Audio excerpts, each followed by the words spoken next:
The courtroom smelled faintly of polish and old wood, but to me it smelled like betrayal. I sat there in my pressed dress blues, not because I had to, but because I needed the reminder of who I had been before all this. A soldier, a man who had fought battles that didn't end with gavels and paperwork. And yet here I was, reduced to a petitioning figure in a divorce hearing, watching the life I had built being pulled apart thread by thread. Across from me sat the woman I had once called my wife. Her nails tapped rhythmically on the table, a beat that matched the smirk curling her lips. Beside her lounged her boyfriend, the slick-haired lawyer who thought a suit could buy him the world.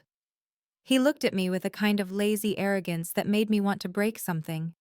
He leaned back, whispering something to her with a grin before turning his attention to me.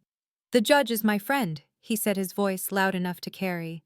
"You're leaving this room with nothing, soldier." I felt the words cut, but I refused to let them see me bleed. My wife's laughter, sharp and dismissive, followed. She tilted her head, her eyes dancing with cruelty. "He's too scared to even speak.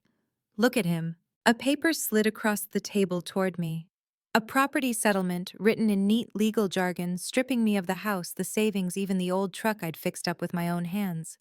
It was theft disguised as procedure. He tapped the pen, smug. "Sign it now." I didn't move. I didn't even lower my gaze. I just stared at him, my voice calm, even casual. "You really have no idea who I am, do you?" My mind spiraled back to 3 years earlier, when I still believed in love that lasted. She had been my anchor, or so I thought. She told me she admired my loyalty, my discipline, my sense of duty. I believed her. I mistook her hunger for attention as pride in me. She basked in the glow of introductions at military events, in the way others leaned in to hear her talk. When I rotated back stateside and traded combat boots for a desk job, her eyes dulled. She called me boring. She said I wasn't the man she had married. I chalked it up to adjustment blind, to the shadows creeping in. Then came the dinners that ran too late, the phone calls she took in the garage, her sudden obsession with how she looked. I swallowed her excuses because I wanted to believe. Until the day belief shattered. I came home early from a seminar, hoping to surprise her with dinner. Instead, I walked into my own living room and found them together, her laughter spilling into the air, his jacket draped over my chair. They didn't flinch. He just smiled, raised his glass, and said, "Guess you're home early, soldier." That was the moment betrayal stopped being quiet. It became mockery. And yet here I was, still fighting, still being told I had no voice. What they didn't know, what none of them realized, was that silence had been my weapon. For 3 months I'd been quietly gathering, documenting, preparing. Every lie, every late-night whisper, every arrogant boast, they thought it disappeared into the air. They didn't realize I had friends' connection skills forged in places where silence meant survival. Now, as I stared at that settlement paper, I knew the truth. This wasn't about money anymore. It wasn't even about marriage. It was about betrayal dressed as justice, and whether I had the strength left to tear their mask away. I glanced up at the judge, who gave me a polite, expectant nod. He thought this was nearly finished. He thought I would fold, but he didn't know what I had brought with me. And when the moment came, when the smug laughter of her lawyer filled the air, I almost smiled, because I knew the storm was about to break. The pen lay there between us, its weight heavier than the rifle I used to carry. Everyone waited for me to sign. My wife leaned forward, her perfume cutting through the air, her lips twisting into the kind of smile you give a beaten man. The lawyer tapped the paper again. "Be smart, soldier. You're out of your league here. Just sign." But I didn't pick up the pen. Instead, I reached into my folder, sliding out a different set of papers. "Funny thing," I said quietly, letting the words drip slow and deliberate. "I did sign something recently. An affidavit, witness statements, financial records." I looked at the lawyer straight in the eye.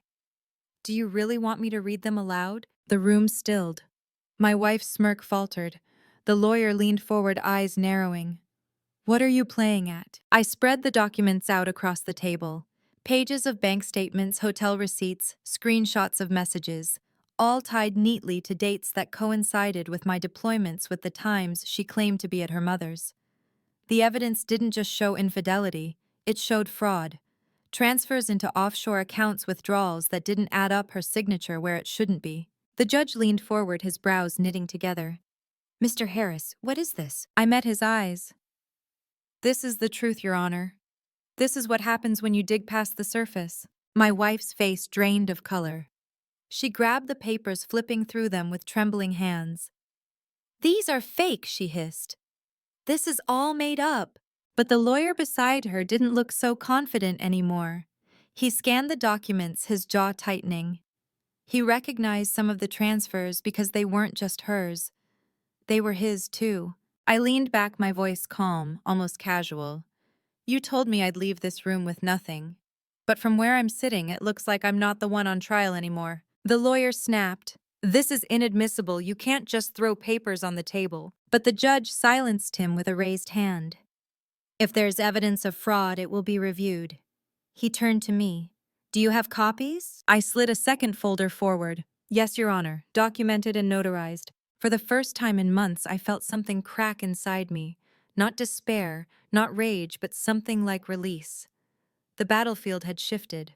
My wife's hands shook as she tried to compose herself. He's lying. He's trying to ruin me. I looked at her, then really looked at her. The woman who had once held my face in her hands and told me she couldn't live without me. Now she looked like a stranger, her eyes darting desperate, caught between the lies she had spun and the truth unraveling around her. And the lawyer, the man who laughed at me across this very table, now sat rigid, his smirk gone, his confidence bleeding out with every page the judge turned. He tried to whisper to her, but she shoved his hand away, panic blooming in her eyes. I stayed silent, letting the weight of the truth do what my words never could. The judge cleared his throat, his tone colder now. Given the circumstances, I am postponing this hearing until a full review of this evidence can be conducted. He turned his gaze sharply to them. If even half of this is accurate, there will be consequences. The gavel struck, echoing through the courtroom like the crack of a rifle shot. The case wasn't finished, but the ground had shifted under their feet. As the room emptied, my wife stood frozen, her face pale, her eyes wide with something between fury and fear. The lawyer leaned close to her, whispering harshly, but I didn't care what he said. Their game was no longer theirs to control. I walked out into the sunlight, my chest rising with a breath that felt like my first in years. But I knew this wasn't over. They wouldn't surrender easily.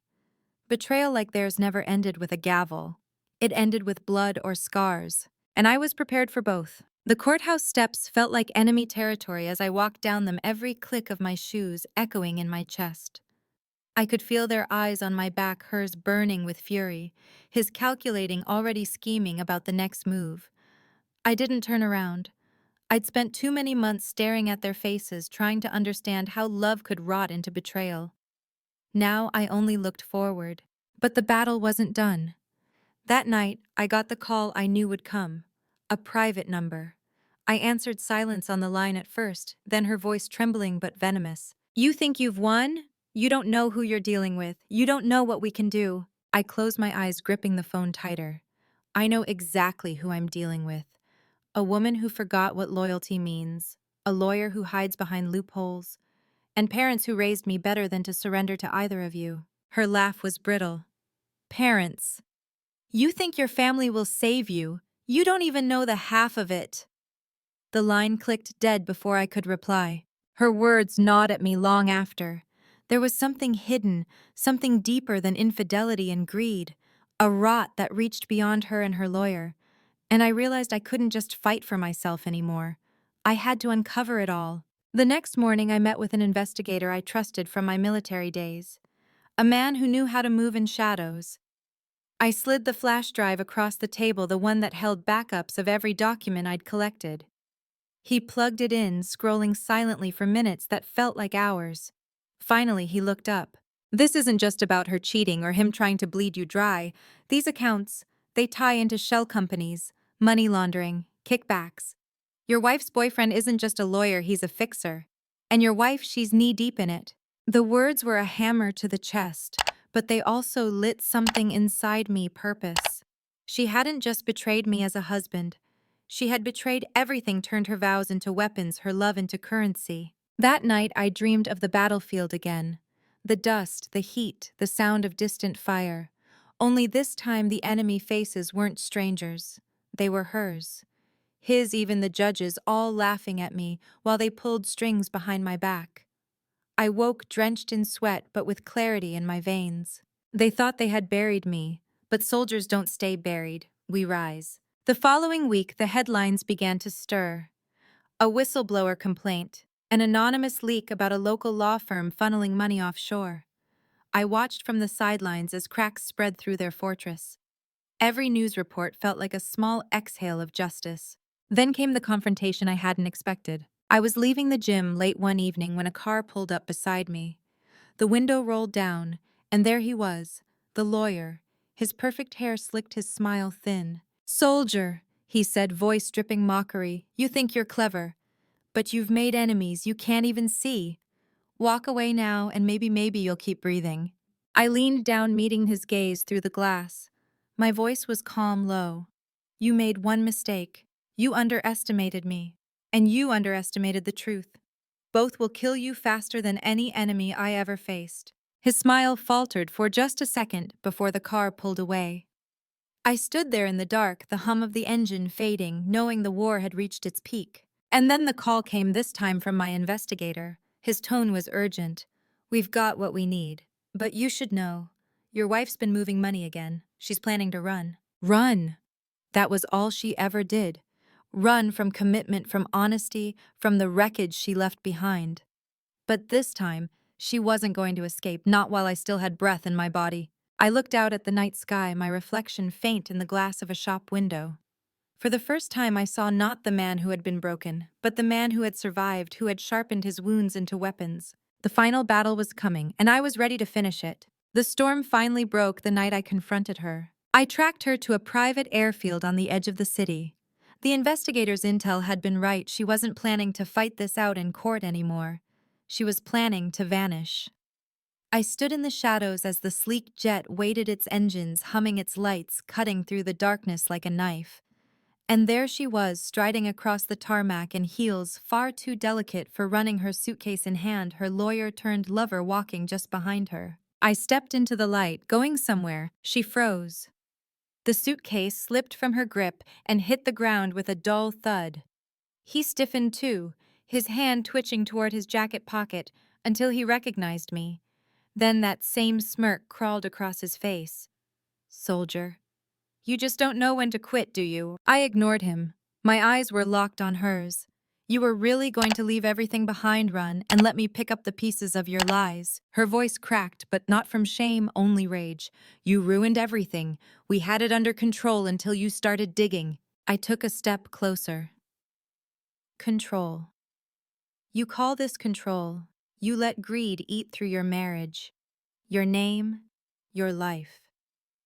You betrayed me for money you can't even spend without hiding. Was it worth it? She didn't answer. Her silence was louder than any confession. The lawyer moved forward, his voice smooth. "Enough theatrics. You think you have evidence it won't hold. Judges bend. People buy their way out. But you," he jabbed a finger at me, "you'll always be the pathetic husband who lost everything." For a moment I almost laughed, because he didn't understand losing everything had freed me. I reached into my coat and pulled out the final piece, a drive loaded with every document, every recording, every thread I'd gathered. "This isn't just about divorce anymore. It's federal now.